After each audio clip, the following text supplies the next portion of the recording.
Hello, I'm Maciej Mikos and you're watching World News Tonight, live from Warsaw.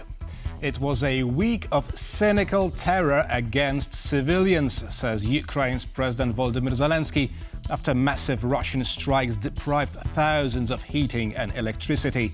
We'll have more on that in just a moment, but first let's take a look at tonight's headlines. President Donald Trump says Putin not afraid of Europe, but of the United States of America led by me.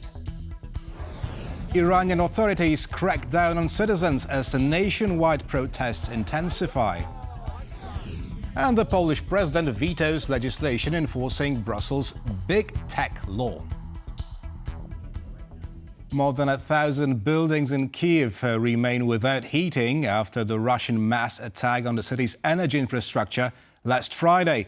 So we're going now live to our correspondent, Os Katerzi. Good evening, Os.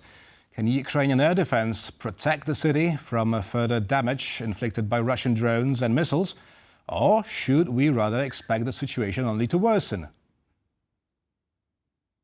Well, air defense has been something President Zelensky has been talking about quite a lot recently, once again calling on the US to provide more in the way of supporting Ukraine's air defenses. Interestingly enough, the Ukrainian Air Force posted a video recently which appeared to show a new US-supplied Tempest surface-to-air missile anti-aircraft system in operation during a recent attack. So it's clear that Ukraine is receiving some support in the way of air defenses, but is it enough? Well, it's very difficult to say how where Russia's going to attack, where the air defenses are needed most. Kiev is obviously getting a lot of attention right now because of those attacks that took place and have left so many people without heating, without water, without power. Water has now been thankfully restored to the entire city, but there are still at least 1,000 buildings without power. Now, the mayor of Kyiv, Vitaly Klitschko, gave an update about how the situation is unfolding. Here's what he had to say. I'm now in Kyiv at one of the infrastructure objects that was damaged. Our communal workers are working day and night to repair and to provide heating. It's a difficult operation. I want to thank them all for the work they've been doing under the extremely low temperatures that we have now in our city. There's lots of work left, but we are on it. I'm convinced that we're going to overcome these challenges. Speaking of those low temperatures, it is minus 13 here in the center of Kyiv where I'm standing. So it is a very cold night to not have power, to not have heating in those buildings. So the situation really is very critical for some people living in the very heart of the capital city of Ukraine. So clearly things need to be done to improve the situation as it currently stands. President Zelensky, in his nightly address, said that 200 repair teams are currently working in the Kyiv region trying to restore power and supplies to the rest of the region.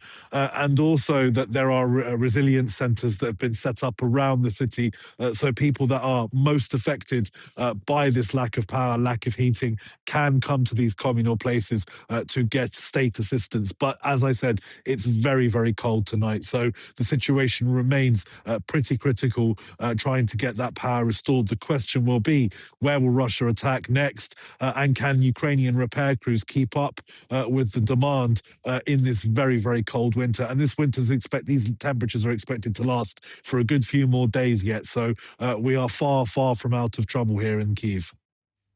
That was Os Katerzi reporting from Kyiv. Thank you very much, Os. As always, stay safe. After the capture of Venezuela's Maduro, Donald Trump sets his sights on more U.S. neighbors. Next week, the Secretary of State Marco Rubio will negotiate with the Danish and Greenlanders over the island, while the American president also urges Cuba to make a deal with the U.S. before it's too late, suggesting on social media that Marco Rubio himself could become the next Cuban leader. Paweł Trzaskowski is taking a closer look at U.S. diplomacy at the beginning of 2026. Europe's help to embattled Ukraine has recently been acknowledged by the U.S. president. Well, look, Europe has been doing so much for Ukraine. But the pleasantries ended there. But It hasn't been enough. I would say that President Putin is not afraid of Europe. He's afraid of the United States of America, as led by me. And the United States, led by Trump, is still to say its final word in the Russian-Ukrainian war. Kiev would definitely want to see some of the heavy-handed US diplomacy being used on Moscow, just as it happened in Venezuela. If it's possible to deal with dictators this way, then the US knows what to do next. But Washington's attention has now gone in a different direction. There will be no more oil or money going to Cuba. A zero. I strongly suggest they make a deal before it's too late. This comes as Trump also says that the idea of US Secretary of State Marco Rubio becoming the next president of Cuba sounds good to him. But Rubio is already busy with Greenland, where he is set to meet with representatives of this autonomous territory and Denmark next week to discuss its future. The US wants more control over the landmass and states these demands quite emphatically. They really don't want to get enmeshed in, the committee-style governance of NATO or the European Union, where you have to sit down and get permissions to do anything on a piece of territory from 12 or 15 different leaders. This rough way of handling diplomacy by Washington during Trump's second term causes concern over the future of numerous international bodies, most notably NATO. Only this week, Trump signed a memorandum ordering the United States to withdraw from 66 international organizations, one of the biggest such moves ever. A clear sign that Washington distances itself from international governance, a pattern already observed in Moscow and Beijing. We definitely see a trend where large powers, the US, Russia, China, see themselves as effectively in a two-track international law system where there are rules that apply to the world but not to them. However, according to some experts, the US has a long history of pulling away and then returning to international governance. The pendulum swings far away now, but it's bound to return when Washington finds itself in distress. At some point, surely the United States will say, we need international law again. We need some of these mechanisms again. The main question is, when will it happen? And what shape the world order will have taken by then? Paweł Trzaskowski for TVP World. Anti-government protests in Iran have spread across more than 100 cities. As the situation rapidly slips out of the regime's control, the ayatollahs are reportedly bringing Hezbollah forces to fight the civilians and warn of retaliation if the US decides to intervene in the country. Natalia Komarov reports. The situation in Iran is heating up. Images coming out of the country show massive crowds chanting anti-regime slogans and setting regime symbols on fire. The Iranian authorities responded by issuing a full internet blackout, so the information coming out of the country is sparse. President Masoud Pezeshkian claims the United States and Israel are responsible for orchestrating the riots. They have trained a group inside the country and abroad and have brought terrorists into the country to burn down mosques, businesses and bazaars. European officials expressed support for the protesters, while members of the Iranian diaspora worldwide have also called for a regime change. In London, a man climbed to the balcony of the Iranian embassy to rip down the flag of the Islamic Republic and put the historic lion and sun flag in its place. I've been on my phone 24/7. I think a lot of people right now have that same problem that we cannot even sleep. And what we all want is just basic human rights that it isn't provided by the Islamic Republic. This time it's not a protest, but a revolution. All the provinces are in the streets, millions of people. According to human rights organizations and independent media outlets, the number of protesters killed since the riots began in late December could be as high as 2,000. On Saturday, the US State Department claimed troops from Iraq's Popular Mobilization Forces and Lebanon's Hezbollah have been moved to Iran to be used by the regime against protesters. in a scenario where defections within Iran's own security forces occur, potentially pushing the government to rely on external loyal actors to compensate for internal weaknesses. Earlier this month, US President Donald Trump threatened an intervention should authorities in Tehran use force against the protesters. Now, the New York Times reports Trump has already been briefed on potential scenarios for military operations inside Iran. I have advice for the delusional president of the United States. Be careful, so that you are not miscalculating. Know that in case of an attack on Iran, the lands occupied by Israel and US military bases in the region will be our legitimate targets. Reza Pahlavi, the son of Iran's last Shah, has been attempting to emerge as a viable alternative to the Islamic regime. Living in the United States, he communicates with the protesters online. President Trump, as the leader of the free world, has closely observed your indescribable bravery and has declared that he is ready to help you. Do not abandon the streets. But does a man who spent most of his life outside Iran stand a chance against the Islamic regime? There is a growing tendency to reassess the history through comparison. As a result, many in the younger generation increasingly see Mr. Pahlavi as a unifying figure and as the political heir to his father and grandfather. For the people in Iran, as well as Iranians worldwide, this seems like a decisive moment. And following the events in Venezuela, as well as the 2024 fall of Assad in Syria, the Kremlin is watching closely whether it will lose another important ally. For TVP World, Natalia Komarov. The Polish Ministry of Digital Affairs will work alongside NGOs to prepare a new version of the legislation enforcing the EU's Digital Services Act, after the previous one had been vetoed by President Karol Nawrocki. Poland is among 5 EU countries which failed to introduce the new regulation on time, which in turn may result in financial fines for Warsaw. Gabriela Jelonek has this report. Across the EU since August 2023, the Digital Services Act, or DSA, aims to make online platforms more accountable. But in Poland, the DSA is yet to be implemented. Each EU country was required to appoint a national regulator, a sort of watchdog, to oversee these rules by February 2024. But Poland missed the deadline. Because of the delay, Poland is among 5 EU countries, alongside the Czech Republic, Spain, Cyprus and Portugal, referred by the European Commission to the Court of Justice of the European Union. Finally, in December 2025, the Polish Parliament passed the legislation introducing DSA. Unfortunately, it became a political discussion because some parts of the opposition wanted to use it as some kind of censorship. But at the beginning of January 2026, Polish President Karol Nawrocki blocked the legislation, saying that the law would result in administrative censorship. A situation in which a government official decides what is permitted on the internet is reminiscent of the Ministry of Truth in Orwell's 1984. The author wrote about a mechanism of power that first takes control of language, then information, and ultimately the thinking of citizens.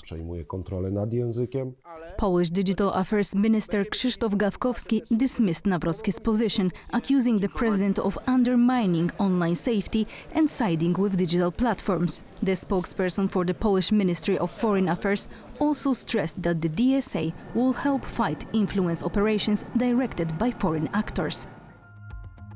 Greater platform accountability equals less disinformation online, including Russian disinformation. The Digital Services Act, or the DSA, truly strengthens our ability to block influence operations targeting Poland.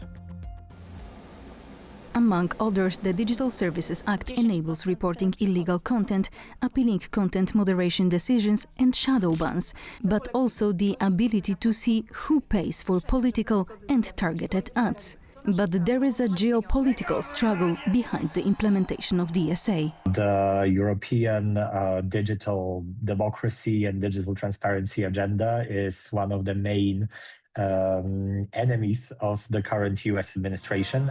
Please have a seat. The European Union has already fined Elon Musk's platform X €120 million for breaching the law.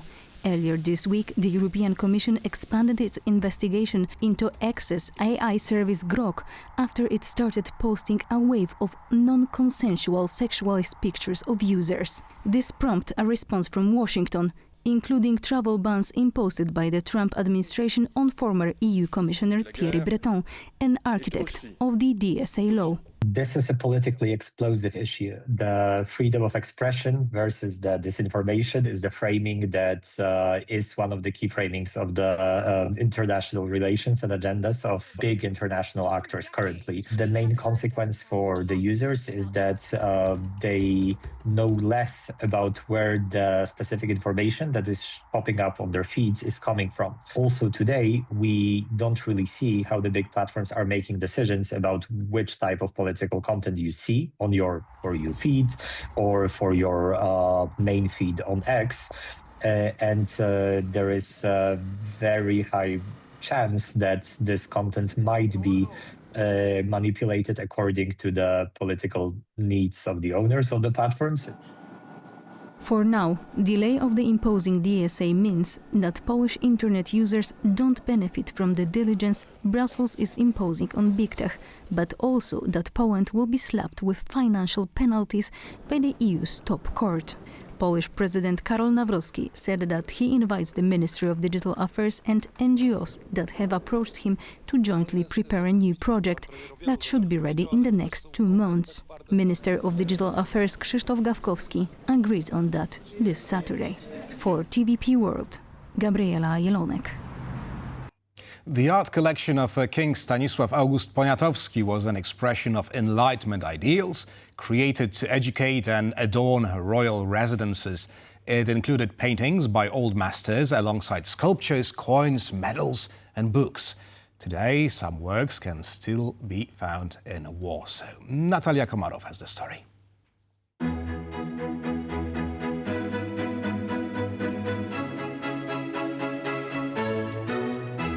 The last Polish king, Stanisław August Poniatowski, was a man of the Enlightenment, a lover of bold political ideas, philosophy and art.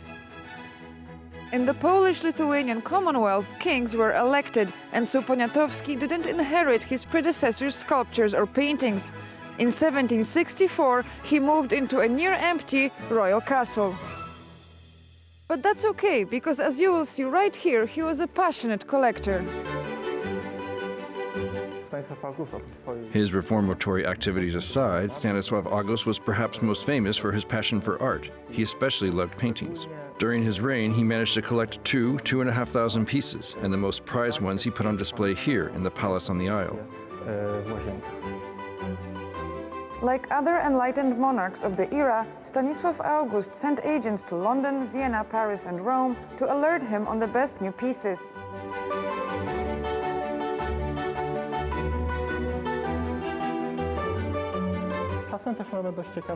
Sometimes paintings which weren't considered precious in Stanisław August's times turn out to be extremely valuable. For example, this portrait was thought to be anonymous work, but during recent conservation works we found it's actually by Anton van Dyck. This one is framed in an original Stanisławian frame. He decided that his paintings should have unified frames, sculpted and gold-plated. Some have Stanisław August's royal cipher on top. After the third and final partition of Poland in 1795, Stanisław August hoped to salvage his precious paintings.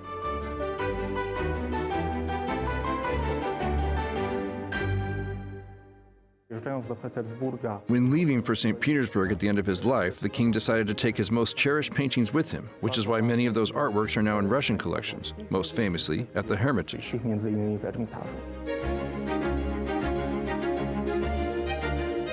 With his love for art came many other ideas of the Enlightenment. King Stanisław August Poniatowski aimed to reform the Polish-Lithuanian Commonwealth. He oversaw the adoption of one of the world's first constitutions. He opened the first Polish state school and hosted intellectuals at weekly Thursday dinners. Today, Warsaw's biggest and most picturesque park, Łazienki, serves as a reminder of the last Polish king's ambition. And even the little that is left of the king's vast collection makes a trip to the Palace on the Isle here in Łazienki totally worth it. For TVP World, Natalia Komarow.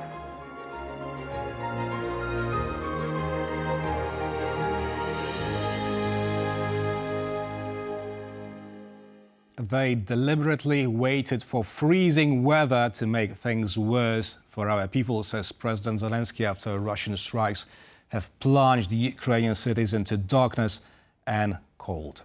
And to talk about it and more, we're joined by Yevgenia Kravchuk, Ukrainian MP and Deputy Chair of the Committee on Humanitarian and Information Policy. Good evening. Good evening.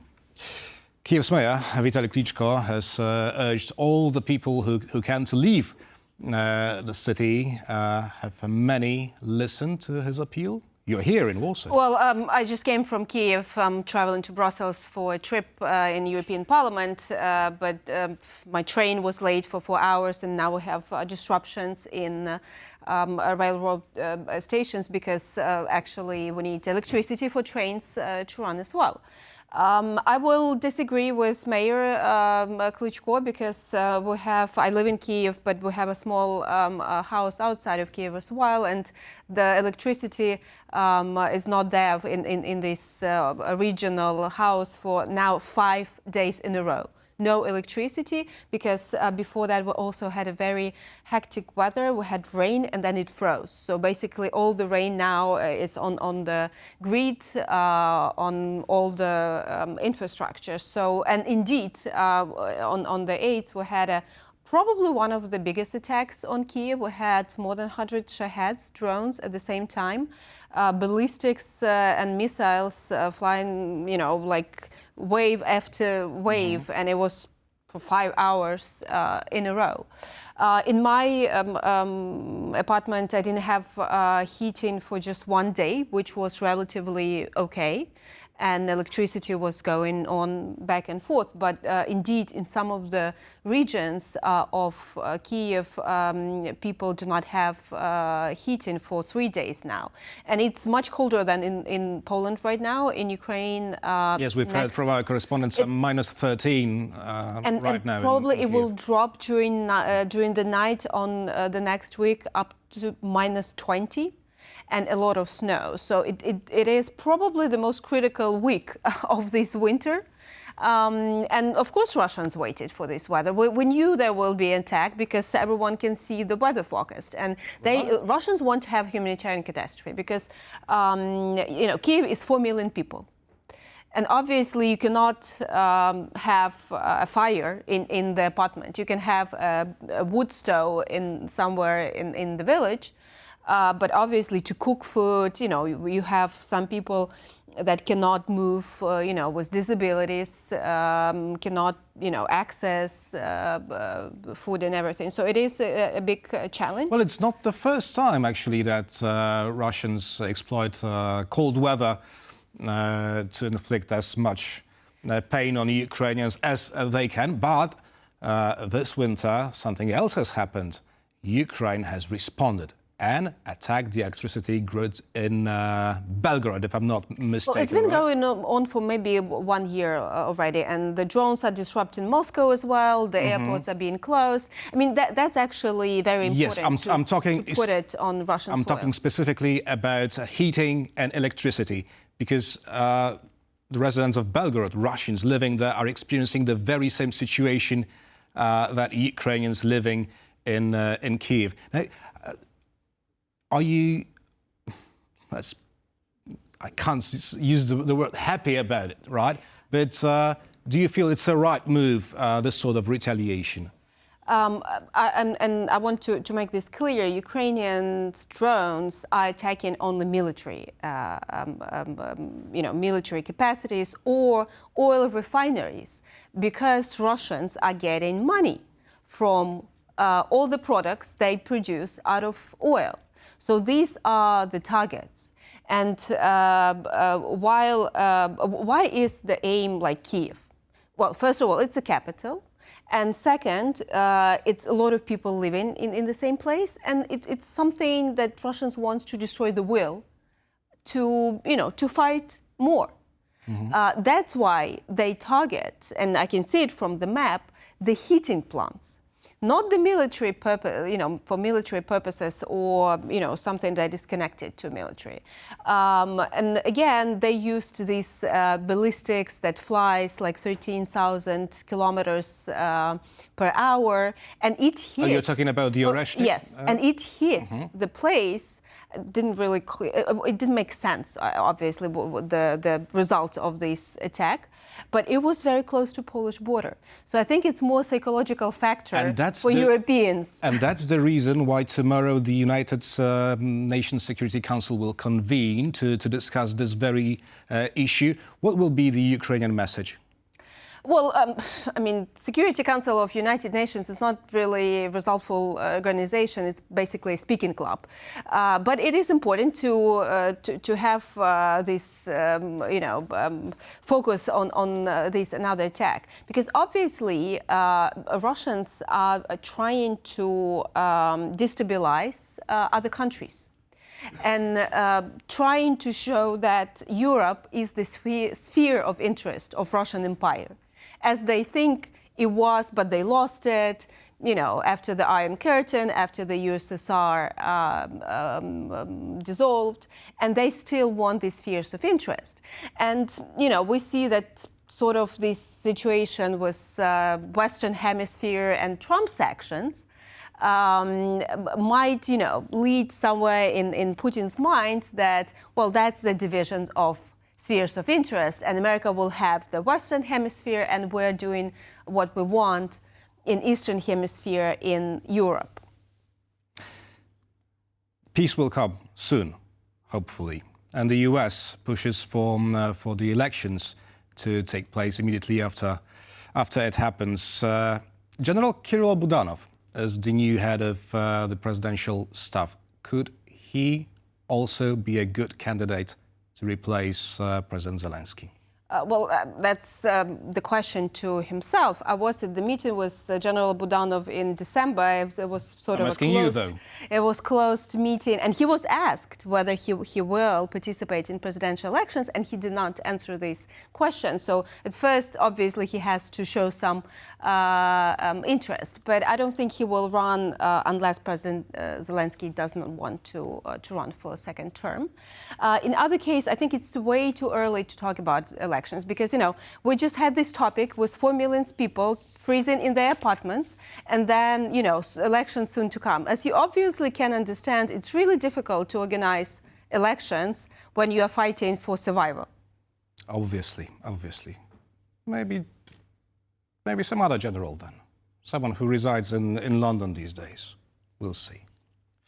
Yevgenia Kravchuk, Ukrainian MP and Deputy Chair of the Committee on Humanitarian and Information Policy, was our guest this evening. Thank you for having me. Thank you very much. And thank you for watching, and stay with us for more interviews and news here on TVP World.